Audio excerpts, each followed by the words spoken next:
Hi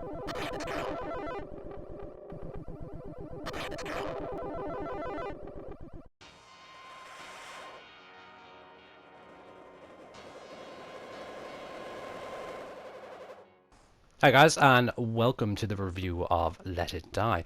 Let It Die is this, delightfully strange, um, flawed Dark Souls inspired roguelike, which, in any sense sounds absolutely amazing if you're a Dark Souls fan, or you wanted to play something similar to this, or you're just a big fan of roguelike games and hack and slashers. But let's see. Let It Die is basically a Dark Souls re-imaged, as it's also a free-to-play roguelike, which I said there. It does have this strange shop scheme going on that sounds, kind of like, that's kind of shit, play the win kind of stuff going on.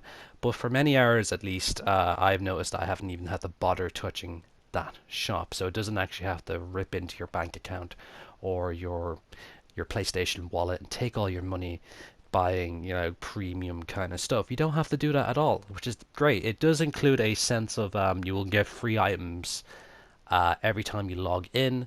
That will include in-game currency, some premium currency as well. It would also include, what else would it include? It would include different kind of drop loot boxes kind of thing, giving you different weapons and armors and items that you can use, but this includes everything in from premium to base vanilla game and whatnot. So, the idea of this is like the appeal of this game is the bizarre, enjoyable violence and chaotic element to it. It's mainly because of the setting of the game, really. So the game is basically set into the idea of how the world would, end. And in the next few years, it's after like the whole idea of this after some weird tectonic cataclysm in 2026 on an island outside of Tokyo, this tower of like Babel emerges out of nowhere, known as the Tower of Barbs, which has multiple different floors, which you have to skill and master, get by, and kill your way through to get to the top because there's some legendary treasure or whatnot, or anything like that.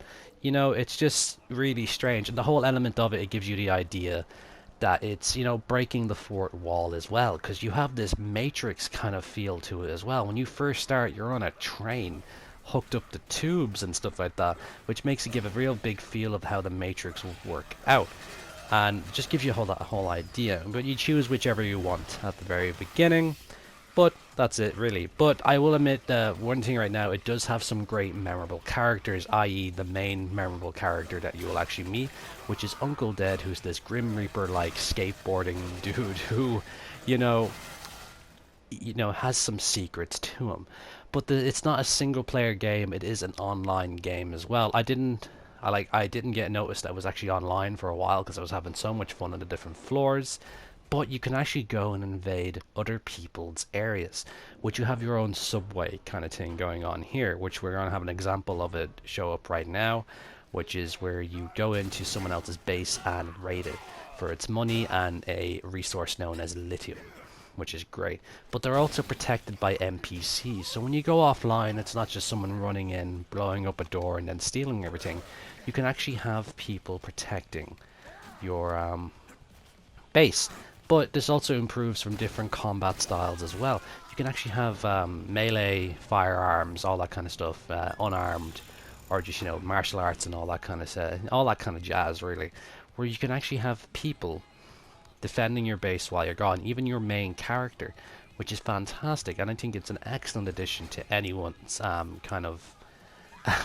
anyone's little version of hell right here in the post-apocalyptic world, which basically it's ruled by four dons. That's all of the story I'm going to release right now. But the basic of this, it is a free-to-play game.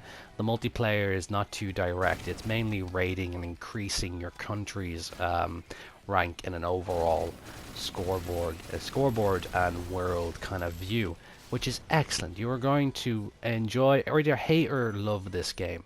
That's the whole idea of it there. I enjoyed it quite a lot. It's kind of like my kind of game. If you like yourself a bit of a roguelike game and tower kind of game, go for it. It's free to play. You can download it whenever you want. And you don't have to buy any in-game stuff because you're actually given it initially giving it true. But anyway, guys, I hope you enjoyed this kind of little review. I really hope you guys will enjoy this game, and I also hope you guys will drop a like on this video. So that's pretty much it. If you're new to the channel, subscribe away, and I will see you next time on RTC. See you guys. Have a good one.